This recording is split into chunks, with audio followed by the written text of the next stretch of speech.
Hello guys. आज मैं national education policy को लेके आया हूँ, जो आज के यूजीसी नेट एस्पायरेंट के लिए बहुत ही महत्वपूर्ण है, क्योंकि इससे 5-6 क्वेश्चन आते हैं जो कि बहुत ही महत्व रखते हैं। 5-6 क्वेश्चन, अगर 5 क्वेश्चन के 10 नंबर होते हैं तो उसका बहुत ही प्रभाव पड़ता है आपके परसेंटेज पे और आपकी लिस्ट पे। तो आप देख सकते हैं एजुकेशन पॉलिसी को, इसमें जो भी पॉइंट हैं उसको मैंने मार्क कर रखा है जो इम्पोर्टेंट हैं। जैसे education is fundamental for achieving full human potentials and developing N equitable and just society and promoting national development. ये जैसे अभी गोल जो 4th नंबर का गोल है, जो 2030 agenda for sustainable development adopted in by India in 2015, इससे भी क्वेश्चन आया हुआ था। यही ऐसा ही क्वेश्चन आया हुआ था कि एजेंडा कब आया था, कब तक का एजेंडा है जो सस्टेनेबल डेवलपमेंट का है। तो ये मार्क कर रखे हैं जो इम्पोर्टेंट क्वेश्चंस हैं, यहाँ से बनते हैं क्वेश्चन। ठीक है गाइस, और ये बता रहा हूँ मैं आपको, ये सभी पीडीएफ में डिटेल्स है। आप पीडीएफ का लिंक मैं डिस्क्रिप्शन बॉक्स में डाल दूँगा, उसको भी आप डाउनलोड कर सकते हैं।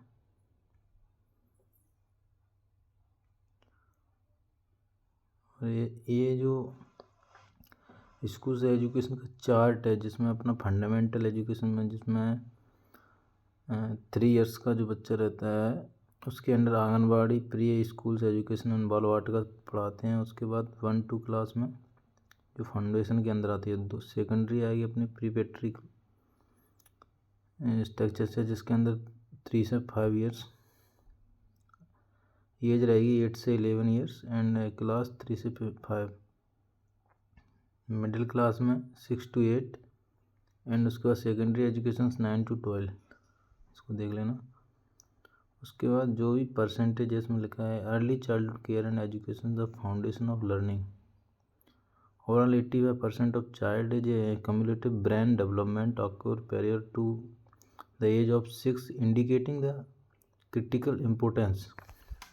इसमें बता रहे हैं कि 6 साल के बच्चे को ही 85% डेवलपमेंट हो जाता है माइंड, ब्रेन। उसके बाद इसमें जो भी early childhood care and protection education को लेके दे रखा है डिटेल्स, इसको भी पढ़ लेना।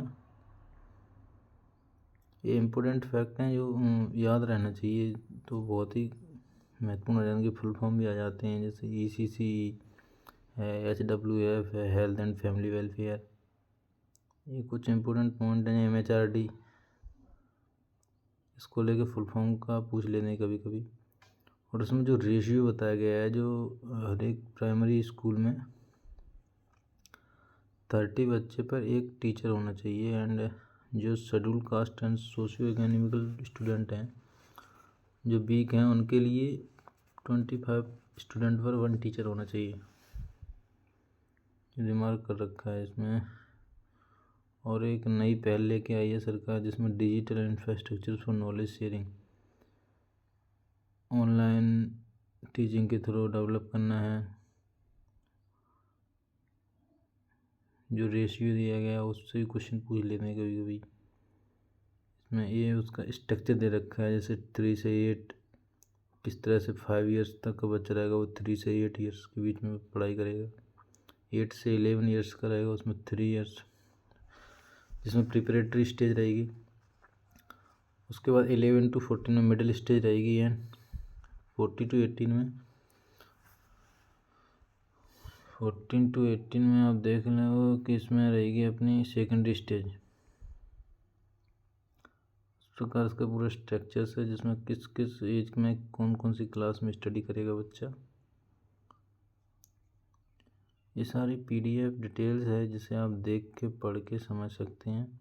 और जो भी UGC एस्पिरेंट है वो ज़रूर इसको एक बार रीड करें, जिससे क्या उनके जो मोटे मोटे पॉइंट होते हैं वो अंडरस्टैंडिंग हो जाएंगे, और आगे आके आपके टेस्ट के टाइम बहुत ही काम आएंगे। ये फुल फॉर्म भी ज़रूर रहते हैं, फुल फॉर्म से क्वेश्चन पूछ लेते हैं बहुत ही जाना। फुल फॉर्म का या तो शॉर्ट में दे देंगे या फिर फुल फॉर्म डाल के उसको शॉर्ट पूछेंगे किसका शॉर्ट क्या होगा। तो इस तरह के क्वेश्चन बनते हैं।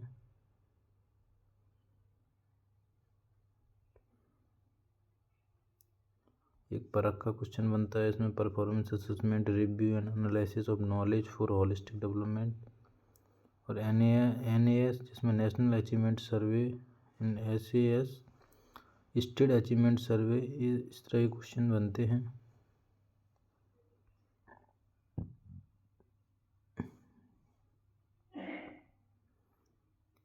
इसमें CPD है, कंटिन्यूस प्रोफेशनल डेवलपमेंट, इसको मेंशन कर रखा है मैंने। जो भी पॉइंट मैंने मार्क किया उनको जरूर पढ़ें।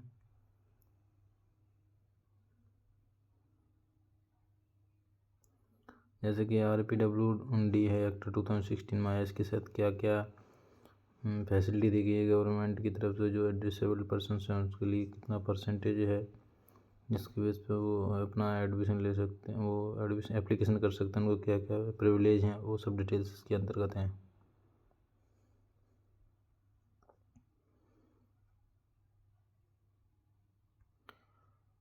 Efficiency, resource and effective governance through schools complex clusters.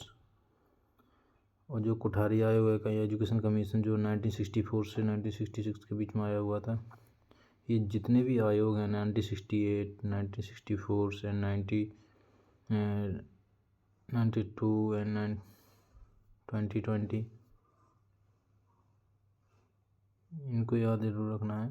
और 1948 राधाकृष्ण आयोग, ये यहाँ से क्वेश्चन बनता है। District education subsection, block education सबसे, ये लोकल डिटेल्स है जो एक कंपलसरी याद होनी चाहिए, तो बेसिक चीज़ें हैं।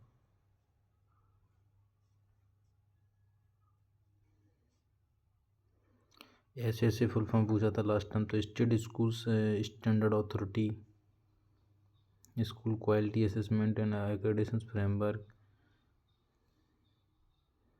NAS national achievement surveys and SCS state assessment survey, सब बेसिक पॉइंट हैं जो याद होने चाहिए। जो एशियंट इंडियन यूनिवर्सिटीज़ हैं, जैसे तक्षशिला है, नालंदा विश्वविद्यालय, बल्ली विश्वविद्यालय, विक्रमशिला विश्वविद्यालय, which had thousands of students from the India and the world studying in the vibrant multidisciplinary environment, demonstrated the types of great success and that large multidisciplinary research teaching universities could bring.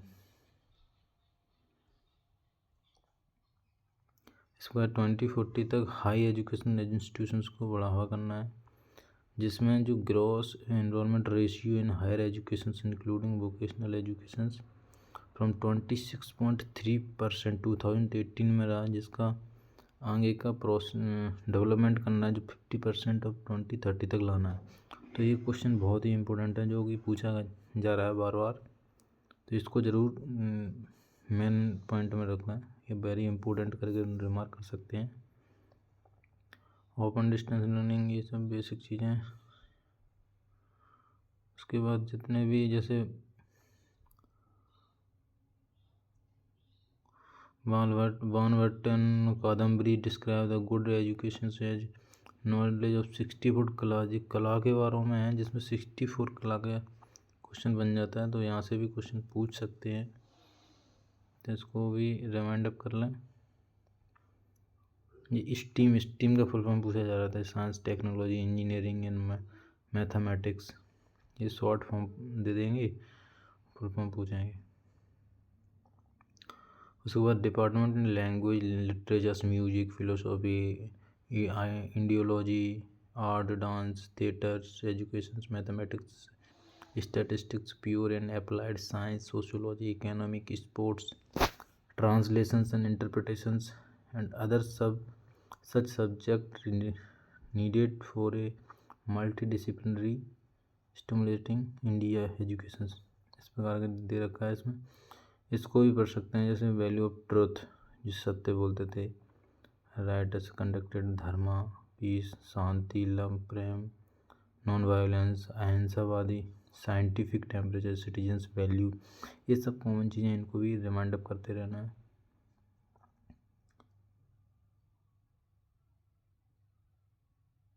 ये कुछ हैं जो BEd के बारे में बताया गया है, जो 4 इयर्स का बीएड आया है, जिसमें कुछ प्रिविलेज दे रखे हैं, जैसे कि फर्स्ट ईयर का अगर आप कंप्लीट हो जाता है तो उसमें आपको सर्टिफिकेट मिलेगा, सेकंड ईयर में डिप्लोमा मिलेगा, थर्ड ईयर में डिग्री मिलेगी, एंड फोर्थ ईयर में आपको रिसर्च शायद डिग्री मिलेगी, जो कि आपको फिर एमए करने की 2 साल की ज़रूरत नहीं पड़ेगी, केवल 1 साल में एमए कंप्लीट करके आप सीधा एडमिशन ले सकते हैं डॉक्टरेट डिग्री के लिए, पीएचडी के लिए।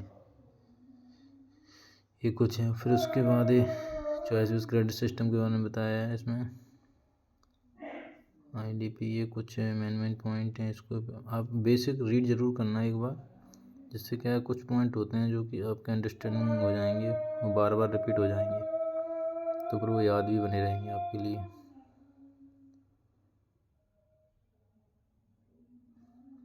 इस प्रकार ये बेसिक चीज़ें हैं, सब स्टेप टेकन गवर्नमेंट के द्वारा, जो भी स्टेप लिए गए हैं जी, तो इनको भी आप पढ़ सकते हैं। Remark, earmark suitable government fund होता है education for the education SEDG, set clear target for higher GR for SEDGs, enhance gender balance in admissions to higher education institutions, enhance access to establishing more high quality, ये सब चीज़ पूछी गई हैं। 2 BEd के बारे में पूछा गया है इसमें। नेशनल स्किल्स क्वालिफिकेशन फ्रेमवर्क भी पूछा गया है। National committee for the integration of vocational education tips पूछा गया है।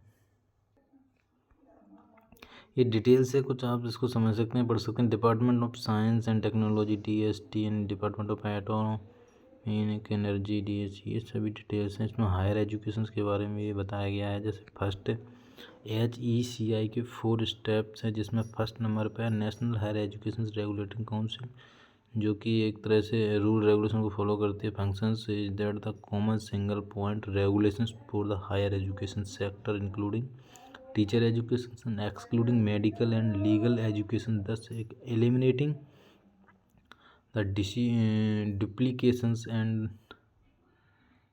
will required, ये सभी चीज़ें इसमें दे रखी हैं, इसको पढ़ सकते हैं। जो किसके लिए मेन है, रूल रेगुलेशन के लिए एजुकेशन को लेकर। सेकंड है अपना NAC, जिसे बोलते हैं अब नेशनल एकेडमिक काउंसिल, जो एक तरह से accreditation of institutions will be based primarily on basic norms, public self-disclosures, good governance।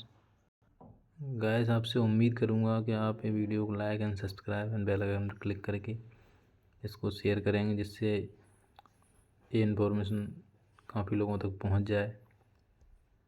Thank you so much. Thank you.